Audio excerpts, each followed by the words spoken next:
Hello guys, இன்றைக்கி நம்ம ஒரு மாங்காய் தான் பார்க்க போகிறோம். அந்த மாங்காய் பற்றி ஒன்லைன் சொல்லணும் அப்படின்னா, இது ஒரு ஒரு ஃபேமிலி ஒரு லவ் ஸ்டோரி. அதுவும் இல்லாமல் ரொம்பவே நல்லாயிருக்கும். காமெடி த்ரில்லிங்கை விட காமெடி அதிகமாகவே இருக்கும். அதனால் நீங்கள் நம்பி பார்க்கலாம். வாங்க டைம் வேஸ்ட் பண்ணாமல் இன்றைக்கான வீடியோக்குள்ளே போயிடலாம்.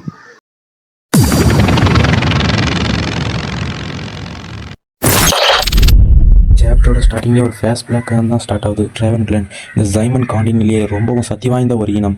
அதோடு மட்டும் இல்லாமல் அவங்க ஏன்சியன் மேஜிக்கை பயன்படுத்துறதுல ரொம்பவும் திறமைசாலிங்க. அதோட மனித இனத்தோட மிகப்பெரிய எதிரி. டிராகன் கிளானுக்கும் மனித கிளானுக்கும் இடையில போர் கடந்த 100 வருடங்களாக நடந்துக்கிட்டு இருக்கு. ஆனால் 2 ட்ரைபிக்கும் எதுக்காக போர் தொடங்கிச்சு அப்படிங்கிற காரணம் இது வரைக்கும் யாருக்கும் தெரியலை. அதுக்கான காரணம் வரலாற்றோட புதஞ்சு போயிடுச்சு. என்ன இருந்தாலும் இந்த போர்னால மனித இனமும் சரி டிராகன் கிளானும் சரி அவங்க பல இழப்பை சந்தித்தாங்க. 2 இனத்துக்கும் நடந்துக்கிட்டு இருக்க இந்த போரில் பேச்சுவார்த்தைக்கும் சமாதானத்துக்கும் எந்த இடமும் இல்லை. அதை போல் இந்த போரில் இது வரைக்கும் யாரும் வெற்றி அடைஞ்சதும் இல்லை. ஸோ அதே நேரத்தில் நம்ம ஹீரோவை தான் காமிக்கிறாங்க. நம்ம ஹீரோ தான் இந்த எம்பையர்லேயே ரொம்பவும் சக்தி வாய்ந்த டிராகன் ஸ்லேயர். இவன் பேர் தான் லியோன். இந்த எம்பையருடைய படை நடத்தி சில்வர் டிராகனை அட்டாக் பண்ணுறதுக்காக போயிட்டுதா. அதை விட ஹீரோனி காமிக்கிறாங்க. நம்ம ஹீரோனி பேர் ரோஸ் வைஸ். இவர் தான் இந்த சில்வர் டிராகனுடைய டிராகன் குயின். இவரும் எம்பையர் அட்டாக்காக தான் தயாராகிட்டுருக்கா. ஆனால் எதிர்பாராத விதமாக எம்பையர்லேயே ரொம்பவும் சக்தி வாய்ந்த டிராகன் ஸ்லேயர்னு நம்ம ஹீரோ அவனுடைய சொந்த கமெண்ட்ஸ்லாம் முதுகில் குத்தப்பட்டு துரோகம் பண்ணப்பட்டான். இப்போ அவன் டிராகன் கிளானோட ஒரு கைதி அடைக்கப்பட்டிருக்கான். அப்படியே வாய்ஸ் வர முடியுது. ஸோ அடுத்த சீனில் சில்வர் டிராகன் கிளானுடைய சிறைச்சாலை தான் காமிக்கிறாங்க. இந்த இடத்துல அப்படி நம்ம ஹீரோன்னு நடந்து வராங்க. அப்போ பார்த்தா அங்கே உள்ள காட்ஸும் மேஜஸ்டி அப்படின்னு சொல்லிட்டு வணக்கம் சொல்கிறாங்க. நீங்கள் எங்கேருந்து இப்போ கிளம்புங்க, நான் அவங்ககிட்ட கொஞ்சம் தனியாக பேசணும் அப்படின்னு நம்ம ஹீரோனி சொல்லி அதை கேட்டு அவங்களும் அப்படியே பண்ணுற மேஜஸ்டின்னு சொல்கிறாங்க. அதே நேரத்தில் நம்ம ஹீரோனியும் சீரியல் அடைக்கப்பட்ட நம்ம ஹீரோவை தான் வந்து பார்க்குறாங்க. அடைக்க போகிற டிராகன் ஸ்லேயர் இப்போது எங்கள் டிராகன் ஸ்லேயரில் ஒரு கைதியாக இருக்க. இப்போ நீ எப்படி ஃபீல் பண்ணுற? இப்போ அதை கேட்ட ஹீரோ, நீ இதுக்கு கொஞ்சம் கொஞ்சமாக கொடுமைப்படுறதுக்கு பதிலாக என்னை கொன்னுடுங்க. ஓ, நீ அவ்வளவு சுலபமாக செத்துடலான்னு பார்க்கியா? ஆனால் அது உன்னால் முடியாது. சரி, நீ பார்க்க ஹேண்ட்ஸமாக ஸ்ட்ராங்காக இருக்க, அதனால நான் ஒத்துக்கிறேன். ஆனால் உன்னுடைய சாவு ரொம்ப சுலபமாக இருக்காதுன்னு சொல்லிட்டு நம்ம ஹீரோவோட கன்னத்தில் கிழிச்சு பிளட்டை டேஸ்ட் பண்ணி பார்க்குறா. நீ இப்போ என்ன பண்ணுற? என்னதான் நீ ரொம்ப சக்திசாலியாக இருந்தாலும் உன்னுடைய ஆளுங்களே உன்னுடைய முதுகில் குத்திட்டானுங்க. உன்னுடைய நிலைமை பார்க்கும்போது எனக்கு ரொம்ப பரிதாபமாக இருக்குது. பேசாமல் நீ எங்கள் டிராகன் கிளானில் ஜாயின் பண்ணிடு. ஆனால் நம்ம ஹீரோயினை பற்றி நக்கலாம் முடியாது போடின்னு சொல்ல. அதை கேட்ட காண்டான ஹீரோனியும் ஹீரோவுக்கு ஒரே ஹிக்கு தான் விட்றா. சும்மா பறந்து போய் விட்றா. ஹீரோனியும் பக்கத்தில் வந்து ஹீரோன்னு சொல்கிறா, ஒரு சாதாரண கைதியாக இருந்துக்கிட்டு என்கிட்டயே ரூடாக நடந்துக்கிற உனக்கு எவ்வளோ தைரியம்? த கிரேட்டஸ்ட் டிராகன் ஸ்லேயர்னு சொல்லப்படுற ஹீரோ இப்போ இந்த இடத்துல ஒரு தனிமையாக லூசராக சாக போகிறான். இந்த மாதிரி முட்டாள்களுக்கெல்லாம் கடைசி தான் நிலைமை அப்படின்னு சொல்ல, அதுக்கிட்ட நம்ம ஹீரோ சொல்ல, என் மனிதர்கள் நீ குறைச்சி இடப்படாத.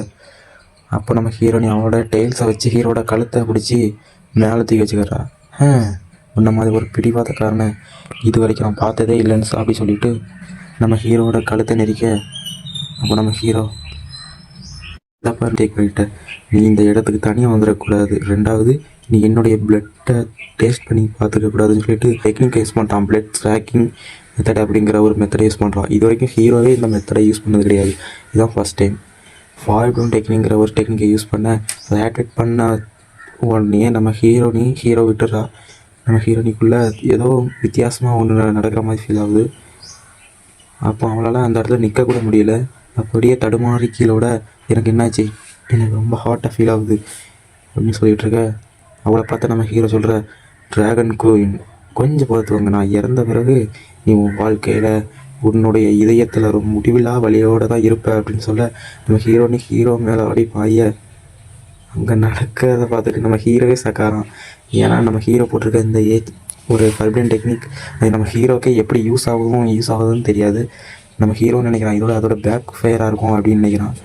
நம்ம ஹீரோனே அவளோட சுயநிலையே இல்லை அப்படின்னு நம்ம ஹீரோ பிடிச்சி கிஸ் பண்ண நம்ம ஹீரோவும் ஷாக்காகி பார்த்துட்ருக்கோம்.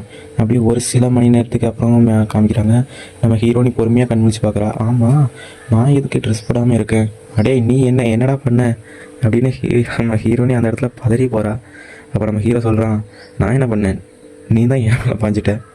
இந்த ஃபார்மிடன் டெக்னிக்கான பிளட் ஸ்கேர் வாழ்நாளில் ஒரு தடவை மட்டும்தான் ஒருத்தனால் பயன்படுத்த முடியும். நீ என் பிளட்டை ஸ்டேஸ் பண்ணதுனால நம்ம 2 பேருக்கும் நடுவில் ஒரு சோல் கனெக்ஷன் ஏற்பட்டுட்டு இப்போது நான் மட்டும் இந்த இடத்துல இறந்து போயிட்டேன் அப்படின்னா உன்னோட இதயத்தில் முடிவில்லா வழியோடு இருப்ப. முதல்ல வாயை மூடு. ஆமாம், நீ இப்போ என்ன சொல்ல வர? நீ செத்துட்டா இந்த ஸ்பெல் ஆக்டிவேட் ஆகுமா? ஆனால் அதை விடு. ஆனால் நான் ஏன் வாங்கிட்டு அப்படி பண்ணேன்? அதை கேட்ட ஹீரோ சொன்னால் அதை பற்றி எனக்கு சுத்தமாக தெரியல. ஒருவேளை இந்த பிளட் சேக்கிங்கோட சைடு எஃபெக்டாக கூட இருக்கலாம். அதை வாய மூடு. நீ சொல்கிறது எதையும் நான் கேட்கதா தயாராக இல்லை.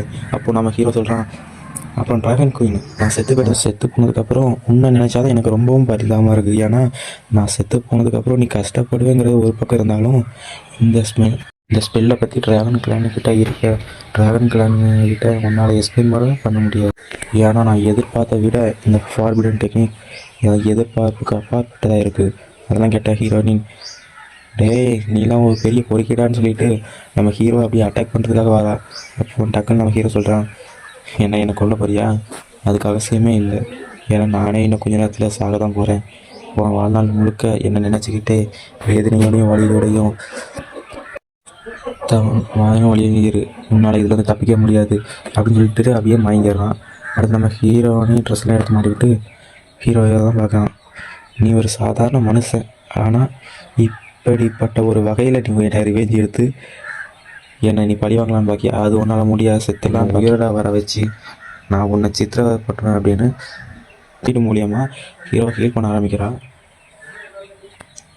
அப்படியே அடுத்த சீனில் நம்ம ஹீரோவை பற்றி சொல்கிறாங்க. ஹீரோவுக்கு 5 வயசாக இருக்கும்போது பக்கத்து வீட்டில் இருந்து ரொம்ப கொடூரமான நாய் ஒன்றும் பயன்படுத்திகிட்டு இருக்கும்போது நம்ம ஹீரோ தான் அடித்து கொண்டிருப்பான். அதை பார்த்த ஒரு ஆள் அவரோட ஸ்டூடெண்ட் ஆக்கி அவருக்கு எல்லா கலைகளையும் சொல்லி கொடுத்துருப்பாரு. அதுக்கப்புறம் நம்ம ஹீரோ 10 வயசில் ட்ராகன் ஸ்லேயர் அகாடமிக்கு போயிருந்திருப்பான். அந்த இடத்துல ரொம்பவும் திறமசாலியாக இருந்திருப்பான். அதுக்கப்புறம் அவங்களோட 15 வயசில் பேட்டில் ஃபீல்டில் கால் எடுத்து வச்சுருப்பான். எண்ணற்ற ட்ராகன்களை கொண்டு அற்புதமாக மிலிட்ரிகளெல்லாம் வழிநடத்தி பல நன்மைகளை பண்ணியிருக்கான். இதுக்கப்புறம் நம்ம ஹீரோவை பற்றி எல்லாருக்கும் தெரிய வந்து த ஸ்ட்ராங்கஸ்ட் ட்ராகன் ஸ்லேயர் அப்படின்னு அழைக்கப்பட்டான். ஆனால் இப்போது ட்ராகன் கிளானில் ஒரு கைதியாக இருக்கான் அப்படின்னு சொல்லி ஃப்ளாஷ்பேக் அப்படியே ஃப்ளாஷ்பேக் முடிஞ்ச உடனே ஒரு 2 வருஷம் ஓடி போயிருக்கு. 2 வருஷத்துக்கு அப்புறம் நம்ம ஹீரோ சடனாக பெட்லேருந்து கண் முழிச்சு பயங்கரமாக அந்த கிட்ட கத்துறான். என்னாச்சு? நான் இப்போ எங்கே இருக்கேன்? ஒரு நான் செத்து சொர்க்கத்துக்கு வந்துட்டேனா? இதுதான் சொர்க்கமாக என்னென்னு நம்ம கேட்க அப்படியே அந்த டோரை திறந்துட்டு ஒரு குட்டி பொண்ணு எட்டி பார்க்குறா. நீங்கள் உடனே முழிச்சுக்கிட்டீங்களா அப்படின்னு சொல்ல, அதை பார்த்தோன்னா நம்ம ஹீரோவும் செம க்யூட்டுன்னு சொல்ல, எனக்கு இப்போ தான் எல்லாம் புரிய வருது. நம் மனித குலத்துக்காக பல நன்மைகளை பண்ணிக்கிறதுக்காக இறந்து போய் இப்போ சொர்க்கத்தில் இடம் கிடைச்சிருக்கு. அப்புறம் இந்த குட்டி பொண்ணு எனக்கு தெரிஞ்சு இந்த கூட்டிகிட்டு போக வந்த ஒரு ஏஞ்சலாக தான் இருக்கணும். குட்டி பொண்ணு, உன்னுடைய பேர் என்ன? என்னுடைய பேர் மியூன். உன்னோட பேர் ரொம்ப அழகாக இருக்குது. ஒரு நிமிஷம் இது, இந்த குட்டி பொண்ணோடைய தலையில் இருக்கிற முடி என்ன விசித்திரமாக இருக்குன்னு சொல்ல, அதை கிட்ட குட்டி பொண்ணு சொல்ல அம்மா சொன்னாங்க இது 3 குறிக்குன்னு சொன்னாங்க.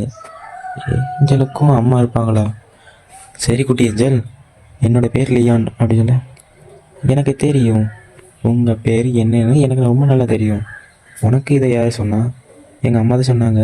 அம்மாவா? ஒரு நிமிஷம், உங்கள் அம்மாவுடைய பேர் என்ன? எங்கள் அம்மாவோடைய பெயர் ரோஸ் லைஸ்ன்னு சொல்ல அவ்வளோதான் நம்ம ஹீரோ அப்படியே ஷாக்காயிடுறான். என்ன, உங்கள் அம்மாவோடைய பெயர் ரோஸ் லைஸா? என்ன? அப்புறம் அந்த குட்டி பொண்ணு அப்பான்னு சொல்ல, அப்பா அப்படின்னு சொல்ல, அதை கேட்ட ஹீரோவுக்கு வானமே அதை இடிஞ்சு தலையில் விடுற மாதிரி இருக்கு. அதோட இந்த சாப்டர் முடியுது. அடுத்த சாப்டருக்காக வெயிட் பண்ணுங்கள். அடுத்த சாப்டர் உங்களுக்கு டக்குன்னு வரணும் அப்படின்னா பெல் ஐக்கானை கிளிக் பண்ணி ஆனில் போட்டுக்கோங்க. சப்ஸ்கிரைப் பண்ணி வச்சுக்கோங்க. உங்களை நெக்ஸ்ட் எபிசோட் வந்து பார்க்குறேன்.